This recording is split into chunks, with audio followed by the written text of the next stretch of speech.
Chesapeake and Norfolk, excuse me. Norfolk requested the Army Corps of Engineers to conduct a separate study of Norfolk, which resulted in a detailed plan tailored to its needs with cost estimates. This plan will assist Norfolk in securing funding for flood protection projects.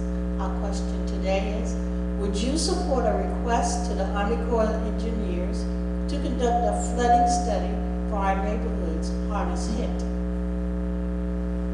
That is flooding. And we're going to start with Mr.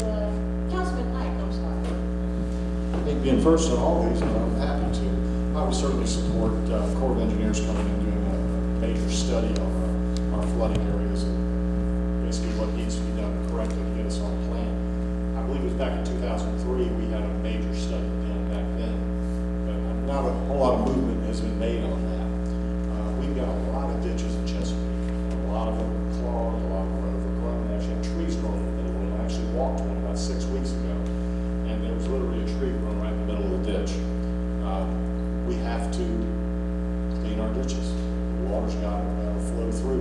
At one point, we did have the sheriff's department have crews that would go out and clean ditches. I guess we're not doing that anymore.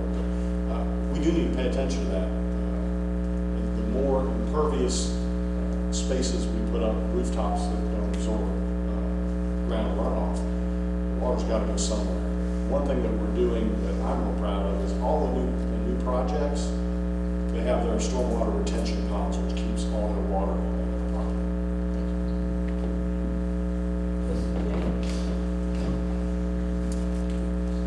Thank you for the question. The short answer is yes, I would support the study, but with that said, I don't know that it would be necessary. I can tell you that I've been the one that's been wading through the water during these floods and helping people out of their homes. And it's pretty consistent areas around the city that are in need. It's not that difficult to identify. We have a long track record and a pretty consistent pattern of failure as it comes to that water getting out efficiently. But Army Corps, they are the experts. We probably could glean additional details that would be beneficial. But let's just be honest, the real question is, don't our citizens deserve it? These are the basics. You work your whole life to purchase a home. It's the American dream. The burden is on us to make sure that that home is safe.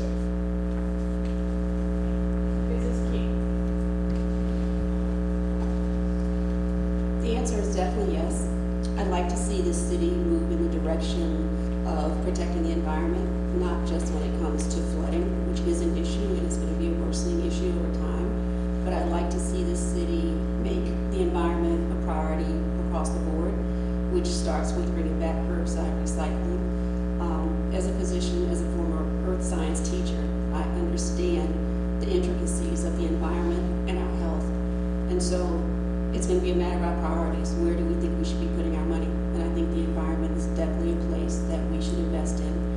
So I would be in favor of that study.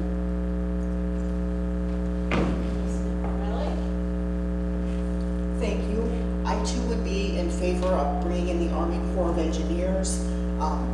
The neglect of neighborhoods like Pewsville over the years is inexcusable. And part of the reason it has been able to go on so long is the way that we cast our votes in Chesapeake. Our at-large system makes it almost impossible for us to bring in anyone from a marginalized group that doesn't represent the majority belief. So a fix, a consideration for a fix, would be a big picture idea, like bringing in single member voting so that we can elect members who are devoted to our area. If we have somebody who's not doing their job, it will be easier to replace them once we shift to single member voting. Thank you. Thank you, Ms. White. I certainly would support a study by the Army Corps. I would hope we would all live long enough to see the results. Studies tend to take quite a long time, but we have identified areas in the city that suffer from severe repetitive flooding, and they should be addressed first. And we're making significant investments in new equipment and additional people to help with that in those areas. I do development standards have helped quite a bit in that, you know, it's hard for us regular people to understand this concept of 100-year storms. It really has to do with the amount that falls and where it floods. So I think there's a lot that we can do, and the study would probably be quite helpful. Thank you. Mrs. Staples? Thank you. Again, we have brought a lot of this on ourselves. A lot of the overdevelopment causes the water table to rise. And when it rises, it has to go somewhere. And what happens is it usually floods somebody else's neighborhood. So that's a little more low-lying as a result of the fill that gets put on the other neighborhood. So yes, I would definitely support that. There's also studies that we should have done and our neighboring cities have done that we have not done to make sure that we are taking care of our stormwater and other things. These 100-year storms, they're like every 100 days now. So we got to get a grip on this quick. And when this flooding arises in some people's neighborhoods, their property values go down, and they might even lose their septic systems and things like that. Thank you. Mayor West? One of the things, if I remember correctly, Norfolk got a huge amount of money, not only for the study, but to help mitigate some of the flooding in Norfolk. One of the problems when you ask the federal government for money, they tend to prioritize it to those cities that need it the most. And even though they have more places flooding, the places that are flooding in our city are just as bad, but unfortunately we're not as eligible for funds because we have fewer of those places. But we do need to continue to do all that we can to mitigate it. And I don't agree that building is called flooding. Ever since I've lived in this city, I have seen flooding even as a child. So there we go. I'm gonna have a John Dietrich moment at the moment. Pretty much how much is the study going to cost? Just like Rick just finished saying, you know, unless you're getting it from the federal government, it's going to have a whole bunch of restrictions and guidelines. In Virginia Beach, the Army Corps of Engineers, you can't get it. It's only one way into Sandbridge. You can't access it from Nemo Parkway because the Army Corps of Engineers hasn't yet approved it. So anytime you have, you know, you involve federal government, this bureaucracy.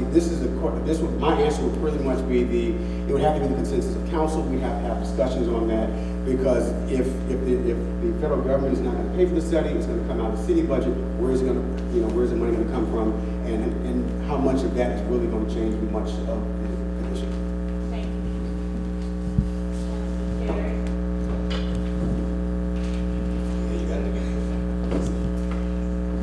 Well, thank you so much for this question. This has been one of the topics that has been keeping me up at night since I've been doing further study. I'm sad to say that the situation in Chesapeake is now, if it is raining, the potential of flooding has greatly increased. We were dealing with increased flooding threats from tidal flooding coming in both of our rivers, the Northwest River and the Elizabeth River.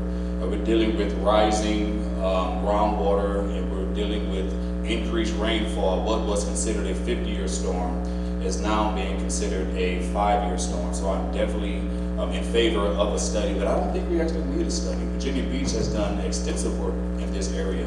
The city of Norfolk has done extensive work in this area, and they've put together policies that if Chesapeake would just implement those policies and tie them to our comp plan so that they have teeth, we can actually begin to mitigate some of the flooding issues we have within our city. A study is only as good as the will of your council to give it teeth and apply it to a policy that we will adhere to.